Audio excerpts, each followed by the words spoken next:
Deep in the bowels of the Galactic Military Assessment Council's most intimidating facility, General Vexstar stood before a holographic display showing casualty statistics that would make a seasoned warlord weep. His four eyes gleamed with sadistic satisfaction as he adjusted his ceremonial battle armor, which hadn't seen actual combat since the Great Cafeteria Uprising of 2387. "Gentlemen," he announced to his assembled council, his voice carrying the dramatic weight of someone who practiced this speech in the mirror, "today we witness the breaking of yet another species' military spirit." Admiral Krakthos, whose species resembled what would happen if a praying mantis decided to hit the gym for 3 decades, clicked his mandibles in amusement. "The humans, you mean? Oh, this should be delightful. I've reviewed their files. They're still using projectile weapons and chemical propulsion. How charmingly primitive." "Indeed," Vexstar purred, pulling up footage of human military exercises. "Look at them. They actually run in formation for fun. They call it jogging. Can you imagine? Voluntary physical exertion without the threat of immediate death." The council chamber erupted in alien laughter, a sound that could best be described as a symphony of dying air conditioners mixed with the occasional dolphin having an existential crisis. "I've designed the perfect assessment for these adorable little saplings," Krakthos continued, his compound eyes practically sparkling with glee. "The Omega Protocol, zero-gravity combat scenarios, toxic atmosphere survival, and 72 hours of sleep deprivation challenges. Most species surrender within the first 6 hours.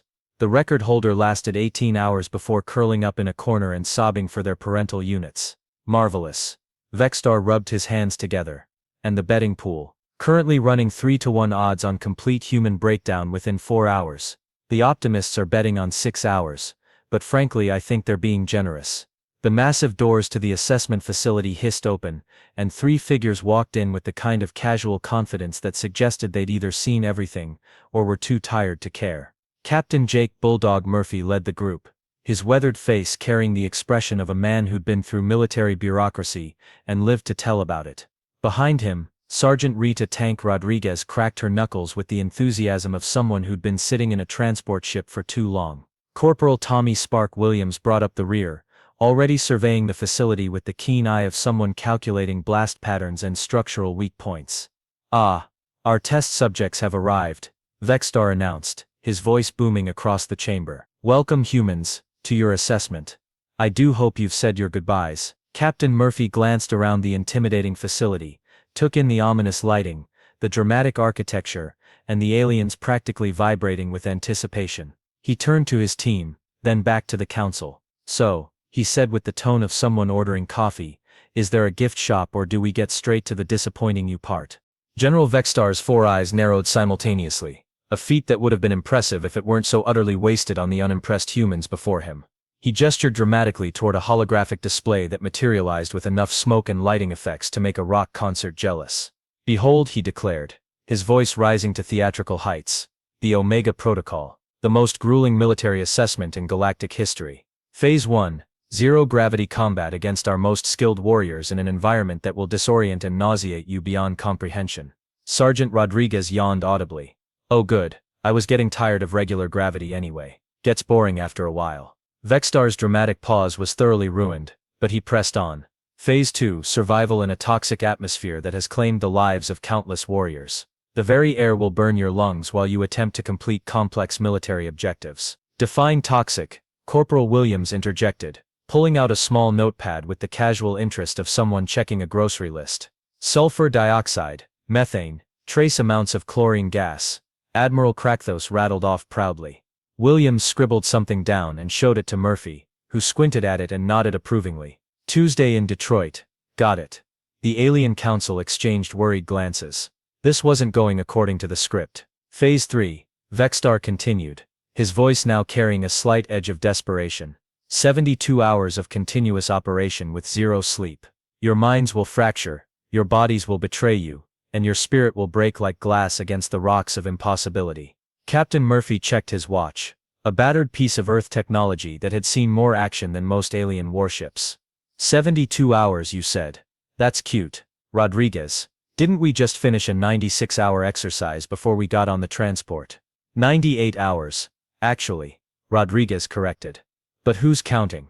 I was hoping to catch up on some reading anyway. The betting pool in the observation deck above suddenly became very, very quiet, Admiral Krakthos felt his mandibles twitch involuntarily. Perhaps, he suggested with growing uncertainty, you'd like to reconsider. There's no shame in admitting when a challenge is beyond your capabilities. The three humans exchanged looks. Captain Murphy's expression shifted to something that might have been sympathy if it weren't so thoroughly laced with sarcasm. You know what? Sure thing, Admiral. We'll give your little test a shot. But just so we're clear, this is the hard stuff, right? Not like a warm-up exercise before the real assessment. The zero-gravity combat chamber activated with a mechanical whir that sounded like impending doom, if impending doom had been designed by committee and required regular maintenance. 6 of the galaxy's most elite warriors floated into position, their combat suits bristling with enough weaponry to level a small moon.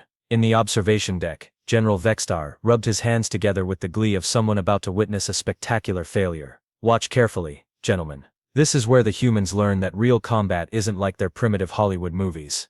The gravity shut off. What happened next would be discussed in military academies for decades, though mostly in the context of what not to expect when testing humans. Instead of the anticipated flailing and disorientation, Sergeant Rodriguez immediately executed a perfect barrel roll, grabbed onto a ceiling fixture, and launched herself at the nearest alien warrior with the enthusiasm of someone who'd just discovered their favorite childhood playground was still open. Woohoo! She shouted, using the poor creature as a springboard to ricochet off 3 walls and somehow end up behind 2 more opponents. It's like the world's most violent jungle gym. Corporal Williams, meanwhile, had apparently decided that zero-gravity combat was prime entertainment material. Ladies and gentlemen, he announced in his best sports commentator voice while casually dodging plasma fire, we have Rodriguez coming around the outside with a beautiful double-twist body slam. The crowd goes wild. He punctuated this by catching a thrown weapon, spinning it like a baton, and somehow managing to use it to pole vault over his attacker's head. Captain Murphy, displaying the kind of tactical brilliance that comes from years of making the impossible look routine, had figured out how to use the chamber's ventilation system to his advantage. He was literally surfing air currents, moving through the zero-gravity environment like he'd been born in it.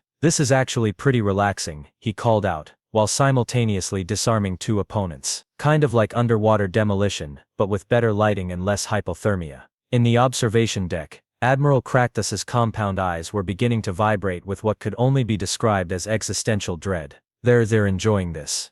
Impossible, Vextar muttered, though his voice lacked its earlier confidence. No species enjoys the Omega Protocol. It's scientifically impossible. Below them, Sergeant Rodriguez had somehow managed to start a conga line with 3 defeated alien warriors while still actively fighting the other 3. Corporal Williams was now providing color commentary for her moves. And there she goes with the devastating tickle attack. Oh, that's got to hurt, folks. Wait, no, the alien's laughing. This is unprecedented. The betting pool had gone from excited chatter to stunned silence. Several aliens were frantically checking their atmospheric readings, convinced that the humans must be high on some unknown substance. Captain Murphy, having successfully confused his final opponent into surrender by asking him about his weekend plans mid-combat, floated over to the observation window and gave a little wave. Hey General, this is pretty fun, but when does the actual test start?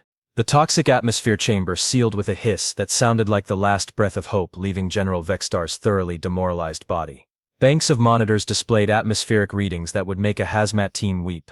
Sulfur dioxide at levels that could strip paint, methane concentrations that would make a landfill jealous, and enough chlorine gas to sanitize a small city. Phase 2 commencing, Admiral Krakthos announced, his voice now carrying the desperate edge of someone whose carefully laid plans were unraveling faster than a cheap sweater. Atmospheric contamination at maximum toxicity, breathing apparatus distributed. The humans accepted their breathing gear with the casual interest of people being handed complimentary peanuts on a flight. Captain Murphy examined his mask with the critical eye of someone who'd seen military equipment before and found it wanting. You know, he said conversationally. These look suspiciously like the ones we used in basic training, the ones that always broke during the worst possible moment. As if summoned by his words, Sergeant Rodriguez's breathing apparatus chose that exact moment to develop a suspicious crack along its main seal. Warning lights began blinking frantically. Oh look, she said with the tone of someone whose Tuesday had just become mildly more interesting. Mine's broken. What are the odds? In the observation deck, several aliens leaned forward with predatory anticipation. This was it. This was where the humans would finally break, gasping and choking on the toxic atmosphere while begging for mercy. Rodriguez examined her broken mask, shrugged with the nonchalance of someone who dealt with worse equipment failures, and casually tossed it aside. Guess I'll just hold my breath then, she announced, taking a deep breath and diving into the toxic cloud like it was a particularly unpleasant swimming pool. The aliens' jaws dropped, several literally fell out of their chairs. "She can't do that," Admiral Krakthus whispered, his mandibles clicking frantically. "The atmospheric pressure alone should incapacitate her. The chemical burns to her respiratory system should be immediate and severe." Corporal Williams, apparently deciding that solidarity was more important than breathing apparatus, removed his mask as well. "You know what? These things fog up anyway. Makes it hard to see the mission objectives." He took a casual breath of the toxic atmosphere and continued walking through the obstacle course like he was strolling through a park on a slightly smoggy day. "Interesting bouquet," he commented thoughtfully.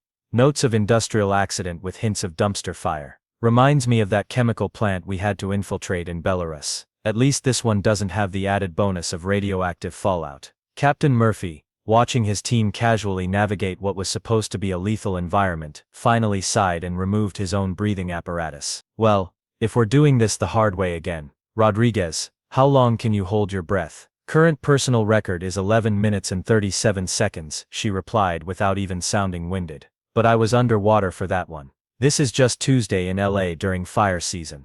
The toxic atmosphere that was supposed to be burning their lungs seemed to be having roughly the same effect as mildly spicy food. Rodriguez had started doing jumping jacks to pass the time, apparently using the exercise to regulate her breathing. Williams was methodically working his way through the mission objectives while providing a running commentary on the facility's structural engineering. "You know," Williams said, examining a wall panel, "whoever designed this place has never heard of proper ventilation. You've got dead air pockets everywhere. No wonder the toxic atmosphere lingers. A few strategically placed fans would clear this out in no time."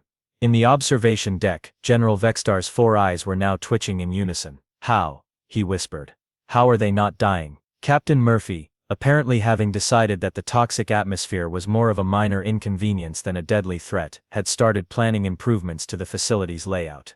"You know what this place needs? Better lighting. And maybe some motivational posters. Really brighten up the whole deadly military assessments vibe you've got going." Admiral Krakthus was frantically checking his atmospheric readings, convinced that somehow the toxic levels had mysteriously dropped. They hadn't. If anything, they were slightly higher than normal. "Sir," Rodriguez called out cheerfully, "should we start the betting pool now?" "I've got $20, says Williams can hold his breath longer than the facility's air recycling system can maintain these toxicity levels. The betting pool among the aliens had gone from excited wagering to stunned silence. Several species were taking notes, apparently trying to figure out what kind of death world could possibly produce beings who treated their ultimate military assessment like a mildly inconvenient afternoon jog.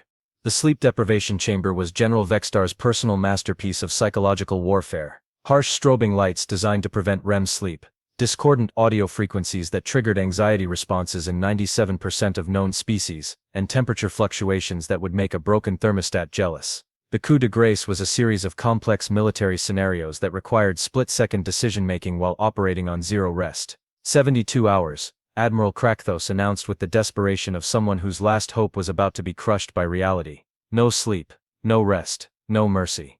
The humans entered the chamber, with the casual demeanor of people checking into a slightly disappointing hotel room. Captain Murphy immediately began examining the strobing lights with professional interest. "Oh, these are cute," he said, squinting at the pulsing illumination.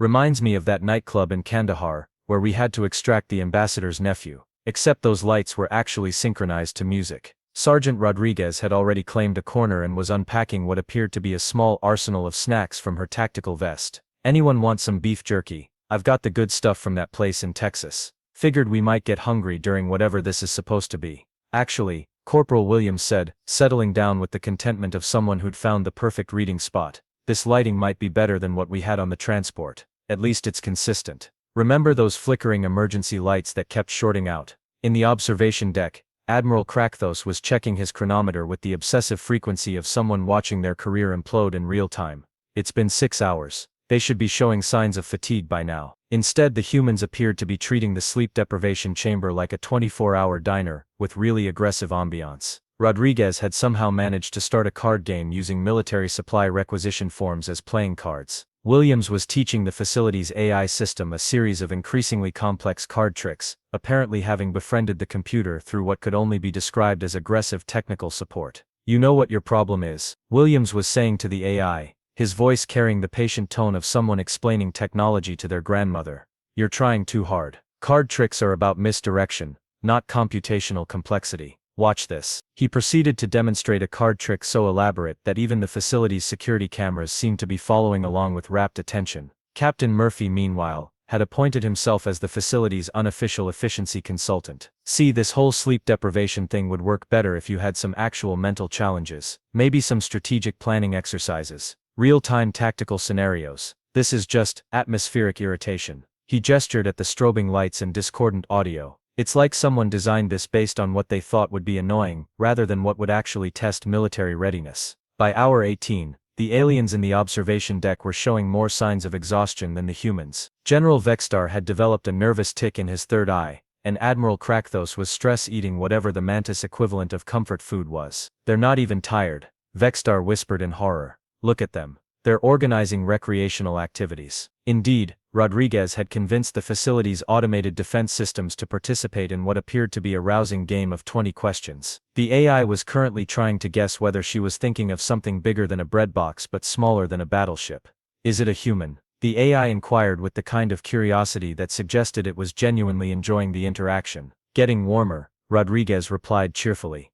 "But you're thinking too literally. Remember, it's not about the physical characteristics." By hour 36, the humans had essentially turned the sleep deprivation chamber into their personal recreation center. Williams had started a morning calisthenics routine that somehow incorporated the facility's environmental hazards as workout equipment. The strobing lights had become timing devices for his exercises, and the discordant audio had been repurposed as a rhythm track for what he called tactical aerobics. "Come on, people," he called out, apparently addressing both his human teammates and the increasingly bewildered alien observers. "We've got 36 hours to go. Time to get that heart rate up." Rodriguez joined in with the enthusiasm of someone who'd been looking for a good workout. "Oh, this is great. It's like CrossFit but with more existential dread and better lighting effects." Captain Murphy, who had somehow managed to requisition a cup of coffee from the facility's emergency supplies, was now conducting what appeared to be a comprehensive review of the installation's operational procedures. "You know what this place needs? A suggestion box. I've got about 47 ideas for improvement just from the first day." In the observation deck, Admiral Krakthos had given up all pretense of maintaining his military bearing. His mandibles were clicking in a pattern that suggested either deep meditation or a complete nervous breakdown. "Sir," one of his subordinates whispered, "the humans have been awake for a total of 134 hours now. Should we call this off?" "Call it off." Vextar's four eyes focused on the subordinate with the intensity of someone whose worldview was crumbling. "Call off the Omega Protocol. Do you have any idea what that would mean for galactic military standards?" Below them, the humans had started what appeared to be an impromptu dance party, using the facility's emergency lighting system as a disco ball, and the psychological warfare audio as a surprisingly effective beat track. "You know what?" Captain Murphy announced, checking his watch with the casual precision of someone who'd been keeping track of time out of professional habit rather than desperation. "We've got 36 hours left. Anyone want to see if we can teach the facility's AI how to play poker?" By hour 72, the Omega Protocol had officially become the greatest military disaster in galactic history, though not in the way anyone had expected. The humans had not only passed the assessment, they had fundamentally restructured it into what could only be described as a 3-day wellness retreat with mild inconvenience seasoning. General Vextar stood in the observation deck, his four eyes now twitching in perfect synchronization as he watched the final moments of his military career play out in real time. Below him, the humans were conducting what appeared to be a graduation ceremony for the facility's AI, complete with a makeshift diploma crafted from requisition forms and a speech about the importance of strategic thinking in recreational activities. "Ladies and gentlemen," Corporal Williams announced with the gravitas of someone addressing a joint session of Congress, "I present to you HAL 9000 and Fun, the first artificial intelligence to successfully master the art of Texas Hold'em while simultaneously managing atmospheric toxicity levels and coordinating recreational lighting effects." The AI, clearly having developed something resembling pride, responded with what could only be described as digital preening. "Thank you, Corporal Williams. I have calculated that my poker skills have improved by approximately 847% during our interaction. I am particularly proud of my mastery of the bluff technique, though I must admit that having access to all surveillance cameras does provide certain advantages." Admiral Krakthos had progressed beyond nervous breakdown into a state that military psychologists would later classify as acute reality dissociation disorder. His mandibles had stopped clicking entirely, and he was staring at the humans with the glassy-eyed expression of someone whose fundamental understanding of the universe had been thoroughly demolished. "They're not just passing the test," he whispered to no one in particular. "They're improving it. They've turned our ultimate military assessment into some kind of team-building exercise." Indeed, the humans had spent the final hours of their 72-hour ordeal creating what could only be described as a comprehensive improvement plan for the entire facility. Captain Murphy had somehow managed to draft a 47-page report on optimizing military assessment protocols for enhanced effectiveness and participant satisfaction, complete with detailed diagrams showing how to transform the various torture chambers into what he called adaptive training environments. "You see," Murphy explained to the increasingly traumatized alien observers, "the problem with your current system is that it's designed to break people down rather than build them up. Real military assessment should identify strengths and develop capabilities, not just weed out the weak. Though I've got to say, the zero-gravity chamber has real potential as a recreational facility." Sergeant Rodriguez had spent her final hours creating what appeared to be a comprehensive guide to surviving military assessments, a practical handbook for galactic species. The document included helpful tips such as how to turn toxic atmosphere challenges into breath-holding competitions and creative uses for psychological warfare equipment in team-building activities. "The key," she explained to the facility's AI, which had become something of a star pupil, "is perspective. These tests aren't designed to crush your spirit, they're designed to show you what you're capable of when you stop taking them so seriously." The betting pool had long since collapsed into confused muttering and the occasional alien fainting spell. Several species had requested emergency psychiatric consultations, apparently unable to process the sight of humans treating their most feared military assessment like a particularly entertaining vacation. General Vextar finally found his voice, though it came out as more of a croak than his usual commanding boom. "How?" he managed. "How did you? What are you?" Captain Murphy looked up from his improvement report with the patient expression of someone who'd been asked this question many times before. "We're humans, General. We're from a planet where the atmosphere is 21% oxygen and 78% nitrogen, with trace amounts of everything else. Our gravity is 9.8 meters per second squared. Our average temperature range makes most of your extreme environments look like a mild spring day." He gestured casually at the facility around them.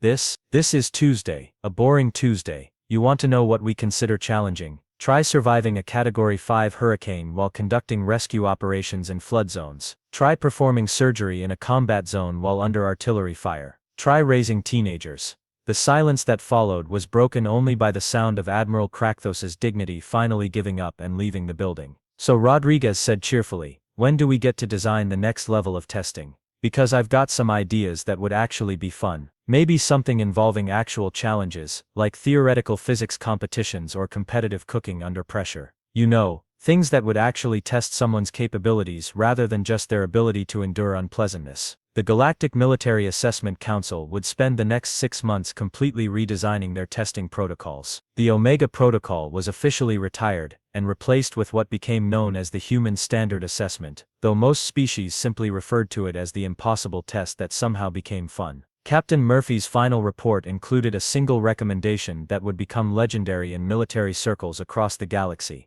"Next time you want to test a species' military capabilities, maybe ask them what they consider challenging first. You might be surprised by the answer." The humans were offered positions as senior military consultants to 17 different galactic governments. They accepted 12 of them, mostly because the benefits package included unlimited access to recreational zero-gravity facilities and the kind of challenging work that actually qualified as interesting. As for what humans considered actually challenging, well, that became classified information. Some secrets, after all, were too dangerous to share with a galaxy that had just learned that their ultimate military test was essentially a human warm-up routine. The last entry in the official report simply read, "Request immediate consultation with human military advisors before implementing any future assessment protocols. Previous assumptions about species limitations have been demonstrated to be inadequate." General Vextar never quite recovered from the experience. He was last seen working as a recreational facility manager on a peaceful agricultural world, where the most stressful part of his day involved scheduling maintenance for the hydroponic gardens. He seemed much happier.